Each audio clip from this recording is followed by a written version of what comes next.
The sun beat down across the wide, open plains of Oak Ridge County.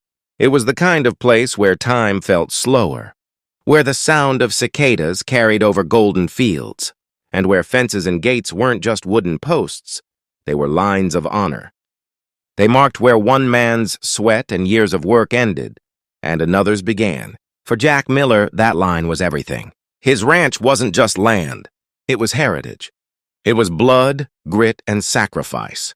Jack had spent his entire life building this place up. Every morning before the town was awake, he was out fixing fences, checking cattle, and hauling water. His boots wore grooves into the same dirt road his father once walked. It was honest work, but it came with a simple rule: respect the land. And for the most part, everyone did. Everyone except one woman. Her name was Karen Thompson. To her neighbors in the nearby subdivision, she was the face of the HOA. To Jack, she was something else entirely. A relentless storm in a red blazer, determined to twist every rule in her favor. Karen believed in control. She believed in order. And most of all, she believed in her authority, extending beyond the manicured lawns of her HOA community. That belief became a problem the moment she decided that Jack's private ranch road, the one that cut across his gate, wound along the lake, and reached the town faster than the county road, should belong to her. At first, Jack thought it was just the occasional driver. He'd notice fresh tire tracks cutting across his property, dust trails on mornings when he knew he hadn't been out there. But it didn't take long to learn the truth. The HOA board, led by Karen, had been using his ranch road as their personal shortcut. They called it community access. Jack called it what it really was: trespassing. The first time Jack confronted them, it was almost civil. He leaned on his gate, hands rough from the work of the day, and told Karen plainly, "This is private land. This gate stays closed. Stay off it." Karen's smile was sharp and dismissive. "Jack, don't be unreasonable. This road saves everyone time. You'll hardly notice." But Jack did notice. Every time that gate creaked open, every time headlights cut across his fields at night, it boiled inside him. Still, he gave them warnings. Again and again. But warnings meant nothing to Karen. In her mind, the ranch road was already hers. And when Jack installed a reinforced wooden gate, locking it with heavy chains, Karen's SUV was the first one that rammed it open. That was the beginning of a war. Jack repaired the gate stronger each time. But each time, Karen or her allies would push through. Sometimes in daylight, sometimes under cover of night. The sound of splintering wood became an insult carved into his patience. And each time, Karen's smug voice rang out, claiming community rights, as if saying the words made it law. The town sheriff, Daniels, had been out more than once. He'd stand between them, his hat pulled low, hands steady on his belt. "Jack, I know it's your land. Karen, I know you think you're right. But let's keep this from turning ugly." But it was already ugly. It was becoming personal. Because Jack realized something.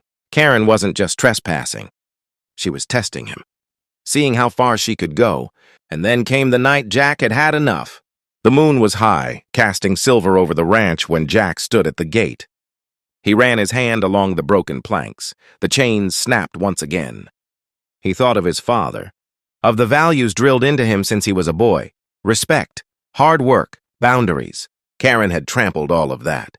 And in that moment, Jack made a decision. He wasn't going to repair the gate one more time just to watch it shatter again.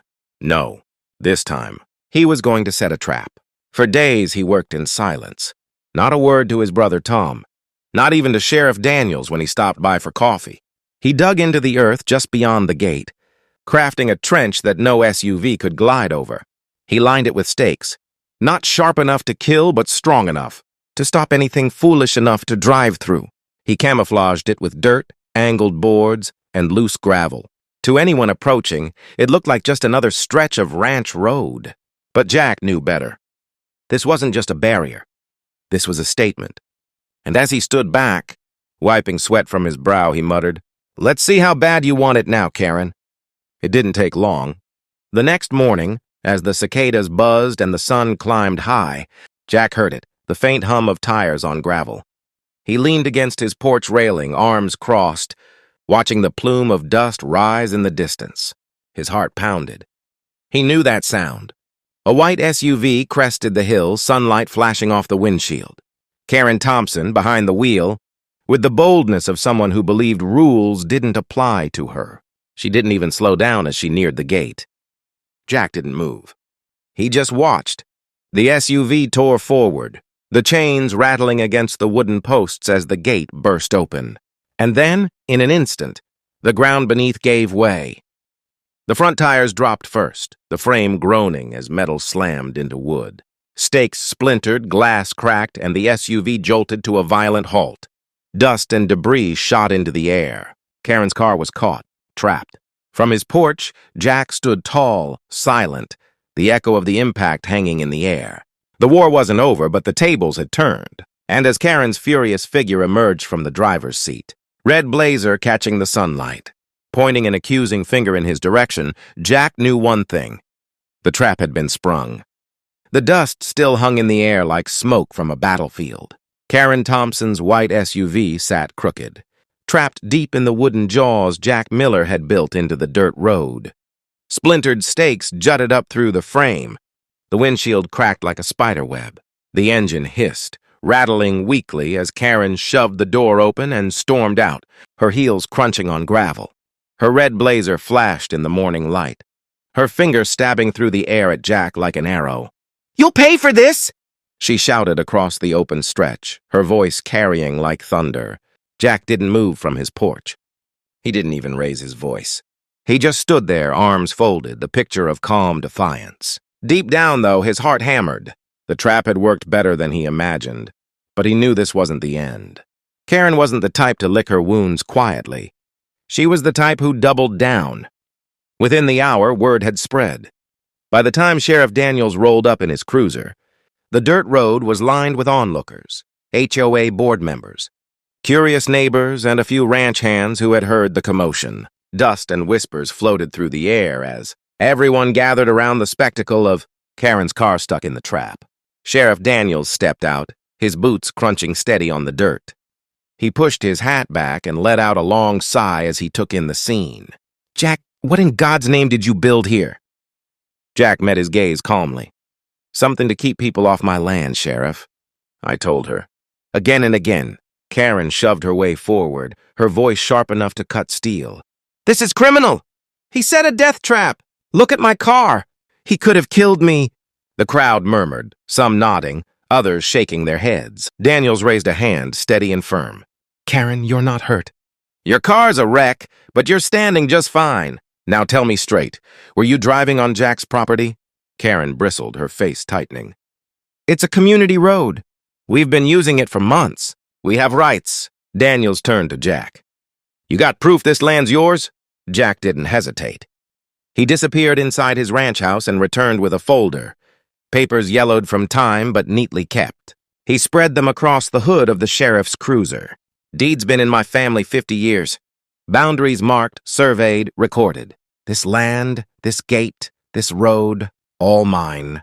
Daniels studied the papers, his brow furrowed. When he looked back up, his voice was level. "She's trespassing." Karen's face flushed crimson. "This is outrageous. He can't just build whatever this is. He's dangerous." What if children had been in that car? Jack's brother Tom stepped from the crowd, his voice calm but edged with steel. "Karen, you've been warned more times than I can count." Jack asked polite. "You shoved through anyway.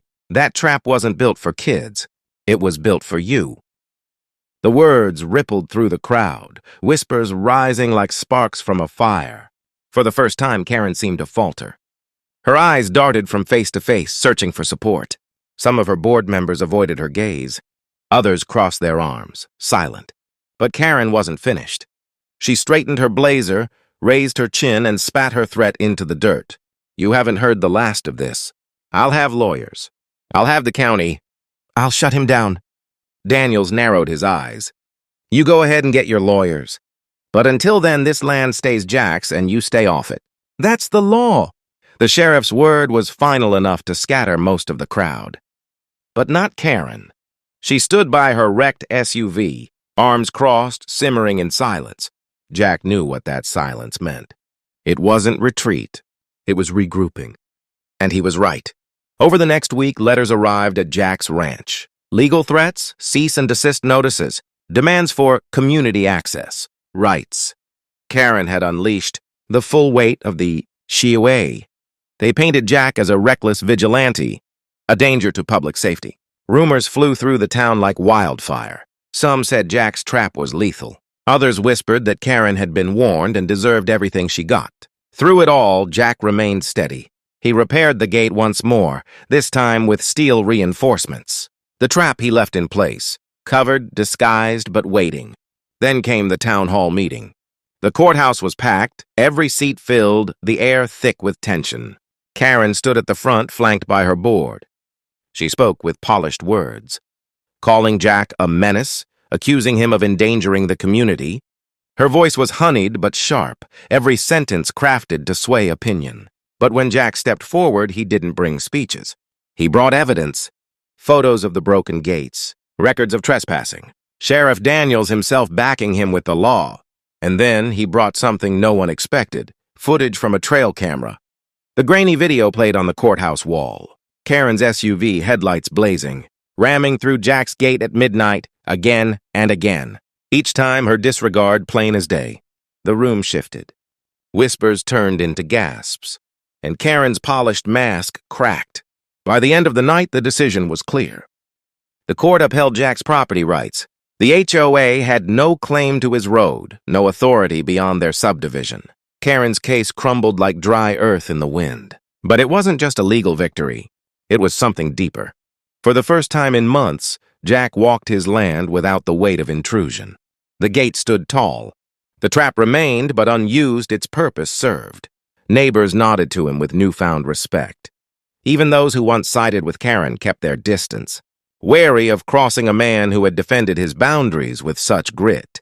As for Karen, her SUV was hauled from the trench in pieces. Her reputation in shreds, her board fractured, she retreated into silence. The woman who once strutted across the ranch road with arrogance now drove the long way around.